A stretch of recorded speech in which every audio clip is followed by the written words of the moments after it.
I knew that I had to let it go. I thought that when my mother passed, I was just going to be able to, shut the door on the whole thing. And I wasn't able to do that. And my friends talked to me about it, and they said, you know what, you should stick in. This has been a project with you now. You're 15 years into it now. You should see what you can do with your pop. And I was like, oh, really? And I was exasperated. I held the weight of the world in my hands, but I let it go.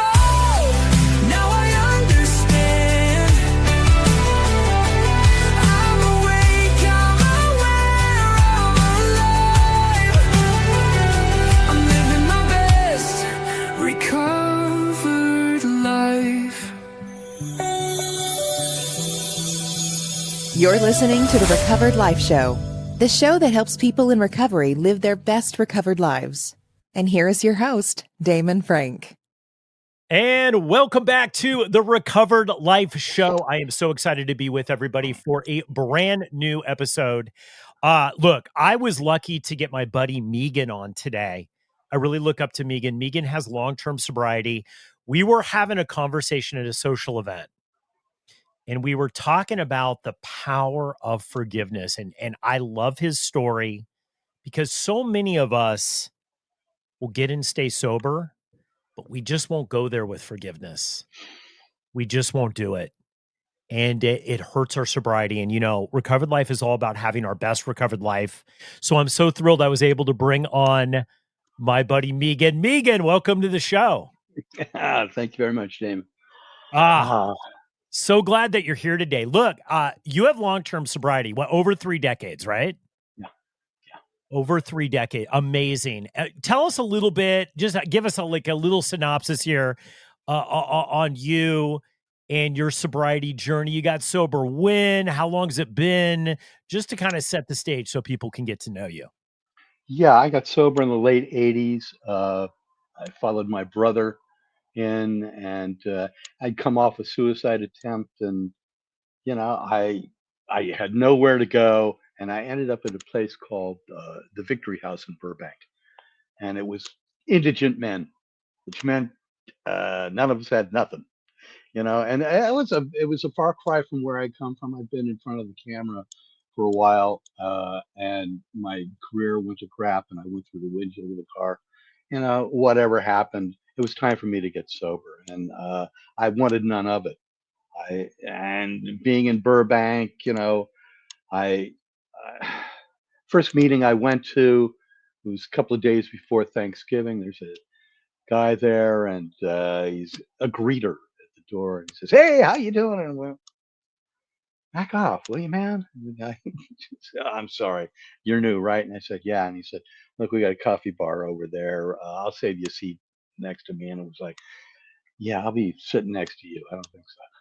Anyway, I'm a couple of days sober, and I haven't been sleeping at all. And it's Thanksgiving morning. I get up. I want out. I just want out of my head. And I left the Victory House, and I was walking through Burbank, and I came back to Victory. Everybody was gone. There were 85 of us in the place, and there were two guys watching the Twilight Zone marathon on TV. And, I sat down with them, and we're watching William Shatner, trying to get the gnome off the wing. And down the hall, I hear, "Who wants to ride the sobriety bus?" I look down the hall. Nobody's loud in the place. It's security. But you're allowed to step up to the top of the staircase and scream down the hall. 1988, that's security. So uh, I looked at the guys who were having none of it. I looked down at the guy. He looked pitiful. I said, "I'll go." And because I had pity that day, I'm sober today. So pity's part of it. And I know who you're talking about. And by the way, Yeah. for all of you, just to paint a picture here of when they say in the big book of Alcoholics Anonymous, no matter how far you slide down the scale, that facility, I've been to that facility, it is pretty far down. It is a shocking, like, I am here and I don't have other options. So the fact that you are sober, how many years now? How many years sober? 36 years. 36 years off taking that bus ride. That is amazing. Now, I got to tell you, we were talking personally, and I love the story that you had about your dad about forgiveness. And I'm going to tell we've talked about how we'll get sober. We do the best we can in early sobriety. We work the steps. If we're in 12 step, we have therapists, we go to therapists, we do this, we do it, and we do forgive somewhat, or many of us would not be here, but we don't fully go there, either because we don't know how to forgive or we just won't really go there. And I know you had kind of a crazy relationship with your dad. You were very close on one side, and on the other hand, you were not. And I wanted to talk with you about this real quick. Many people do not do well in the full forgiveness and really experience the healing power of forgiveness because they don't really know how to let it go, especially with family members. Can you tell us a little about your relationship with your dad real quick and about why it was tough for you in early sobriety to let that go, but as you moved through your sobriety, got into a place where you were able to? Can you tell us a little bit why it was tough? Sure. My father was bombastic. He was a Broadway trained actor, had a really loud voice. And when you're 4 years old and he's screaming at you and he says, "Well, why don't you say something?" It's like, I can't talk, while I'm peeing my pants, and he was tough, he was just tough. He was Midwesterner, gone to, New York, came back out here, did a lot of TV and stuff. You guys would recognize him. Anyway, uh, I just, I didn't want to be around him. I was 16 years old and I got out of the house. My brother had come back from Nam, and he said, "I think we're going to have to send your brother to the loony bin for a while." I was like, "What? What?" My other brother was gone at that point, and I said, "What do you mean?" He said, "Well, he needs some help." And I went, "Okay." And he said, "Well, how do you feel about it?" And I said, "Well, I think it's a really nasty time for you to ask my opinion for the first time in my life." And he said, "Well, if you feel like that, I don't know how you can live here any longer." And I said, "I don't either." And I got up and I left, and I did not have to live with my father after that. And that was great. Uh, but things go on. I love my mother, and I could have just gone without ever seeing my dad again. That would have been fine. But I love my mother. She's like one of the great salts of the earth, and uh, we went through a lot of stuff. And when I was working the steps, we were getting to making amends, and my sponsor said, "Well, where is your deal with your dad?" And I said, "Well, I don't, I don't think I have anything to ask him, to say I'm sorry for." And he said, "Well, it's not about that." And I said, "Well, what?" And he said, "Well, what's your part in it?" And I said, I don't have a part in it. What? I'm 4 years old. He's screaming at me. I mean, what kind of?" And he said, "How old are you?" I said, 34. And he said, "Okay, well, you carried that for 30 years. That's your part of it." I was Yeah, like, "Ooh." it's interesting because when I look back at forgiveness now, Mhm.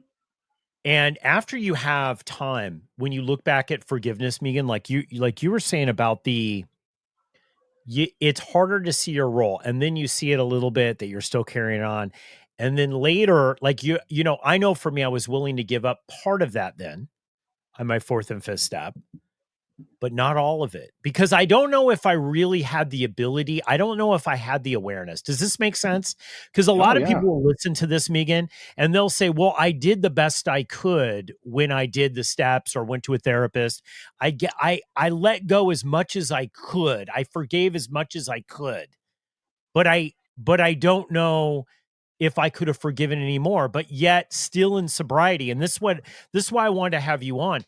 Still in sobriety 5 years later, 10 years later, 15 years later, 20 years later, we still sometimes will carry it, still have carrying it. Did you find a time where you were like, "Dude, I thought I did the work with this, but I'm still carrying this"? Well, because I'm sober a while, and things they change along the way. I I stay sober. I do the stuff that we do in sobriety. I mean, I'm of service, and I hear other people talk about their lives and what they've done the whole time. And it's like certain things occur to you after a while. And my parents, after I got sober, had moved up to Portland, and I'm still living down here. My brother's still living down here. My not the guy that we threw in the loony bin, but the other brother. And he, we're going up and visiting on a Christmas morning, up there, and it's really icy. It's really terrible. And we get up there a couple of days before Christmas, and my brother, who's kind of into it, says, "You feel it?" I said, "What?" He said, "It's about to happen." I said, "It was going to be, always Christmas morning was the game, the day that the games came out and everything started to happen and shit with the fan." So uh, we started playing Risk on Christmas morning, and my father was like, "Rah, rah, rah," all over the place to me. And I looked at him and I went, "Hmm." Mike and I had talked about it before, and he said, "What do you think we should do?" And I said, "Let's do nothing," so that we didn't, let into it. And they came at my brother, and my brother was like, "Oh, okay." My nephew is not sober. He's just a normie kind of a human being. He was 14 at the time. He was picking up on it. And he went, "Hey, Grandpa," it's like, and my father had no wind in his sail after that. And so that was a couple of years in. Another 5 years later, my mom passes, and I've got to take care of my pop Mhm. because she asked me to on her deathbed. And I wasn't going to. I thought I was going to be free of this whole thing. And she said, you got to take care of dad. And he was starting to get a little dementia, little stuff happened. Had you noticed, Meegan, that you had thought you'd maybe forgiven and moved on, but No, during this process, no. like, I knew you that I'd been know the whole holding time. on. I Yeah. knew that I'd been holding on. How is that affecting you? How is that What? affecting your life? Well, I got to still live with it. He was still the big bad wolf. That was what I was carrying that whole time. It's like, why am I doing that? But I can't get out of it because I'm Yeah. entrenched in it. I just don't see it for what it is. Through the course of the next 5 years, my father ends up down here. He's living out in the motion picture place out in Woodland Hills. We got him in there, and I'm his caretaker. I'm my father's caretaker. After all this kind of stuff, my brother wants nothing to do with my dad, but I'm here, and we get into it. And I'm my father's caretaker, and now he's got full blown dementia, but he's really a charming kind of guy to everybody else in the world out there, and he's keeping up his facade. But you know what? I'm not feeling bad for doing any of the stuff that I'm doing because I've been doing service in the group and in the 12 steps for a while, and I knew at that point it never hurt me to help somebody else out, and I got to help my dad out, and I was fulfilling my mom's wish, and so I'm there, and right before the end, he has one day where they've been sick. They had a shutdown. Yeah, we'll get into that. They had a shutdown at the place a couple of weeks in a row because when they had the flu, they would shut the whole place down. And I didn't get to see him for a couple of weeks. He doesn't know what's going on. I get there the next Saturday. He says, just sitting at his computer. And I said, "Hey, Dad, how you doing?" He said, "Oh, you." And he started on me, so nasty, stuff you can never say to another human being. He said it, and he was loud, and he was everything. And after about 5 minutes, I just got up, and he said, "Where are you going?" And I said, "I don't have to listen to this, old man." He said, "Well, don't let the door hit you in the ass on the way out." So I had to live with that for a couple of weeks, talked to some friends about it. They gave me some counsel. And that's what happens through this whole thing. You Yeah. find the people that you want to have counsel with. Did you I just did. feel that you were living with more because I always say, I don't know if you've ever seen that Robert De Niro movie, The Mission, Megan, No, I haven't. where he is, He's a priest, right? Yeah, he becomes a priest, but he's a warrior first, and he's carrying around all of this armor with him, even as a priest. Mhm. And finally, one of the other priests cuts it loose, right? And isn't that the same thing with not forgiving? Yeah, I mean, it's like what you have, the sack of shit you have to carry around yeah, is overwhelming. I mean, how does that feel like? And now he's not doing well. He's still acting out. You have to set boundaries, obviously. What does that feel like not carrying good. that around? Not good. I wanted to stop, and a friend of mine gave me an idea that I got to follow with. A couple of weeks later, gave him a call on the phone. He loved my ex girlfriend, and I said I'm bringing Kim out. He loved that, and we didn't talk about what was going on. We went out and ate, and then the next week I was going to come out and see him myself. And I called him and I said, "Hey, Pop, I'm coming out by myself this week." And he said, "Uh, oh, okay. Look, that thing we had a couple of weeks ago." I said, "Yeah," and he said, "We should never do that again." And I thought it was not cool. Wow, he's gotten it. He said, "But you were more wrong than I was," and it was like, I got it. I got it. And here's what I really got through the entire thing. It wasn't about him changing. It was about me changing. And I had changed. You know what? I didn't count on him to give me the juice that I needed any longer. And I got it. I got it. And you know what? I loved him. He passed a couple of months later. I love that. When we come back from this quick break, Megan, Yeah. I want to talk about how you did that. The spiritual process, the feelings, the actual nuts and bolts of it, Yeah. of how you forgive and how this has changed your life, more importantly. So when we come back, more Megan, more about the healing power of forgiveness. Recovery isn't just a journey, it's a lifestyle. And now, you can wear your recovery with pride. The Recovered Life Shop is live, packed with merch designed just for people in recovery. Whether it's a hoodie to keep you warm, a mug to start your day right, or a statement tee that lets the world know you're living your best recovered life. Need a little humor in your recovery? Grab the Resentment Some Assembly Required t-shirt. It's a classic. Ready to take massive action? Start your day with the Massive Action coffee mug. Or keep it simple and spiritual with the Chopwood Fetch Water Trucker hat. Every piece is designed to inspire, start conversations, and keep you connected to your recovery journey. And the best part? Every purchase supports great content like this and spreads the recovery message. So, go to recoveredlife.tv and click on the Shop tab now.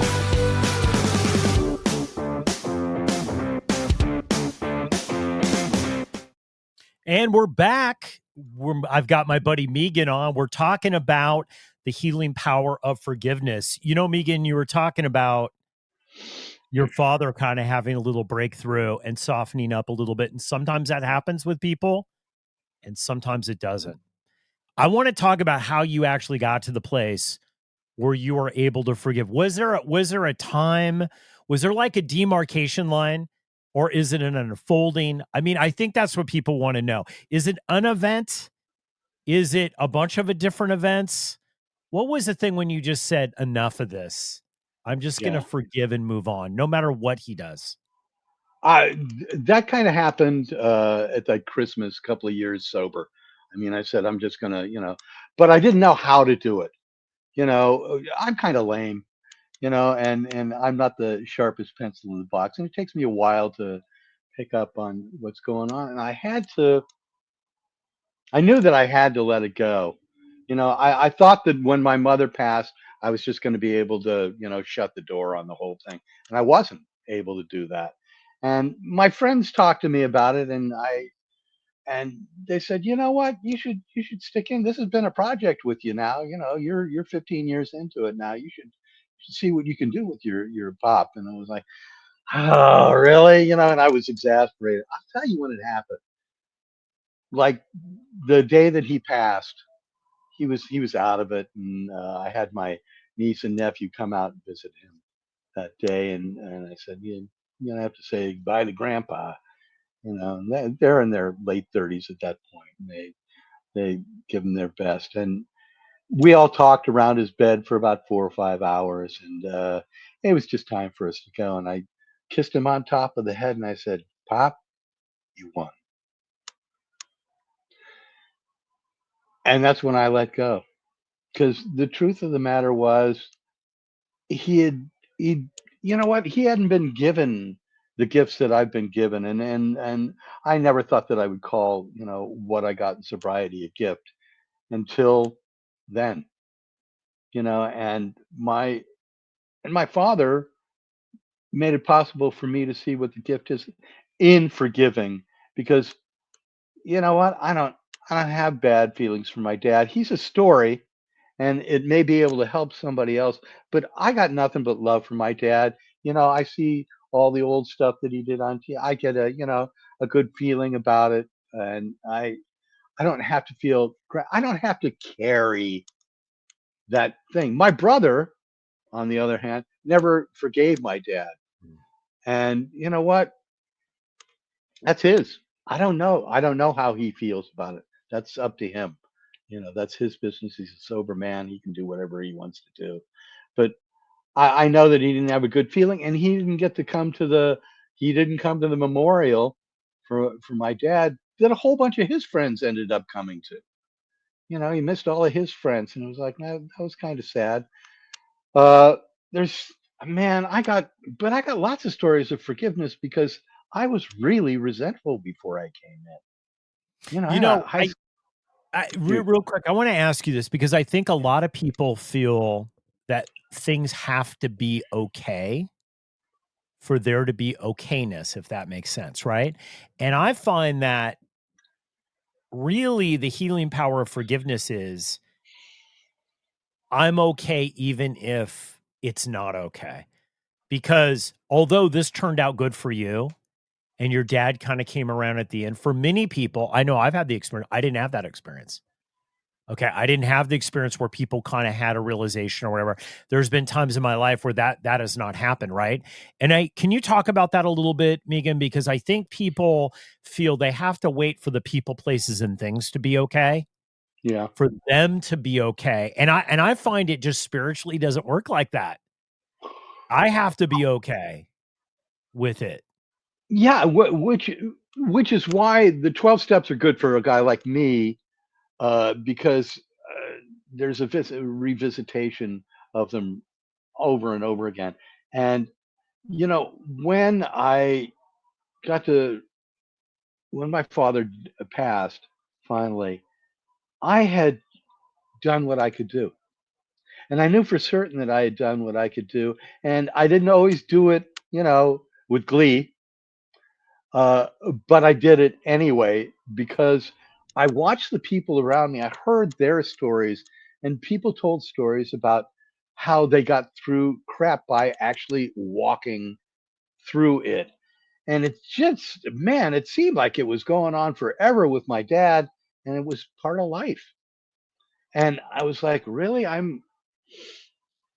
guess I've learned to accept life on life's terms, and I didn't ever think that I was going to do that. I didn't ever foresee any of that coming. I I had one real quick one. I had a drama coach when I was in high school. I was with her for 3.5 years. You know what? She didn't really care for me. Loved my brother, but was not crazy about me. Just kind of, you know, stood me. And I worked hard. I mean, I worked really hard, and I never felt like I got my due from this teacher. And I, carried that afterward. I had some success as an actor, and I saw her. I go back to the drama festivals, and I judge at drama festivals, and I would see her from time to time. And she said, "Wow, that was really great," kind of, and I was like really dismissive of her. She was like, "Whatever," you know, and I got sober, and she was on my list. She was on my resentment list. And way back there, I didn't know what I was going to do, But I talked to a couple of friends that I'd gone to school with, and they said, yeah, they validated that it wasn't great between the two of us. But that's all I got after a while, and I badmouthed her in my sobriety for a while, and then it kept coming up. It was like she was the last of my of the stuff that I'd written on my original inventory. And I looked at it and I said, "Well, what am I going to do? What can I do? Where's my part in this?" And I could not find my part in it at all. While I'm bad mouthing her, I still can't see where I am in it. And I just finally wanted it to be over. And uh, I didn't know what. I tried to get a hold of her on Facebook. It wasn't possible. Social media, she wasn't returning anything. So I was at a drama festival a couple of years ago, and she's 91 years old. She's working at tabulation as I bring my ballot up. And she looks at me and she says, "Meegan King." And I said, "Vic Francis, oh my God." And we talked, and I said, "I've been trying to get a hold of you for a couple of years. I kind of wanted to take you out to lunch." And she said, "Really? I thought you hated me." And I said, "I don't. I don't. That was then. You know what? I'm different." She said, "Really?" And I said, "Yeah, yeah." She said, "Well, you can catch me on Facebook." Okay. Tried to get a hold of her on Facebook. She didn't return anything. I went to another festival, saw her again. She said, "Well, what happened? You said you were." I said, "Yeah, I tried to get a hold of you. I couldn't." She said, I said, "Is there any other way I can get a hold of you?" And she said, "Yeah, here's my email address." And so I emailed her and set up a lunch with her. And as it came down to a couple of days before the lunch, I said, "So I'll pick you up," and because she's 91, she's not driving. And I didn't hear back from her after we had been communicating pretty well. And I got that I'd been kind of ghosted, and well, what am I going to do? And I thought about it, and I said, "Well, you know what? All I wanted to do was make an amends to her. I guess I'll write her an amends, and I wrote her an amends. Pretty clear on what had been, where I had been, and what I had done." And she wrote me back immediately, and she said, "Wow," she was kind of amazed. We went out to lunch. We sat with each other for 3 hours, and just I don't say that we were great like old friends. We were like something different. It Yeah. was something different, and she and I have a relationship now. Uh, and the truth of the matter is, I did forgive her because you know what?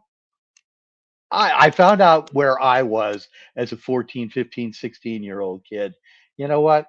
And my part was that I was this brash, rowdy little punk, and I could accept the fact of what I was, and I just got to take her out to lunch. We had barbecue for 3 hours. It was great.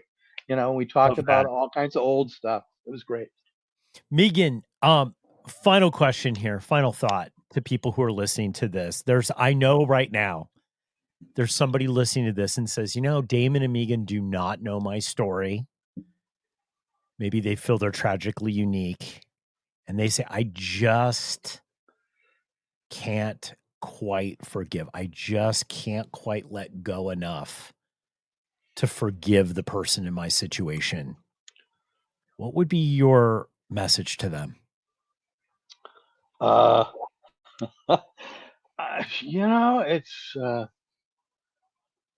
weird one. I'm not I don't quote the big book or any of that kind of stuff, but there is a passage in Alcoholics Anonymous on page 552 that talks about 14-day prayer to get rid of resentment. And I remember looking at it the first time and going, "I'm not going to do that. That's crazy, man. I don't need, why would I do that?" And I started doing it for the first couple of resentments, and that is for my father, and it's how I eased and was able to go up and even visit them, was that I had done this 14-day of prayer, and it kind of backed off the way that I asked for that my father have everything that I want for myself in my life. Like I really wanted that. It says you don't even have to mean it, just say it. I tried it. It worked. It's a beginning. And so I would say try a forgiveness prayer. Try, and just, give that person everything that you want for yourself, whether you mean it or not, try it. And it's a beginning. That's the problem for people like me, is that you know what? I already have the answer and it ain't working. So I'm going to keep with it, and it's like that. Where's the growth in that? So I'm getting it. I'm getting it. I think, after another 36 years, I may have it. You're going to have it down. Meegan, thank you so much. Guys, if you're Recovered Life Plus subscribers, I'm going to have an after the show with Meegan. And you guys have to tune into that.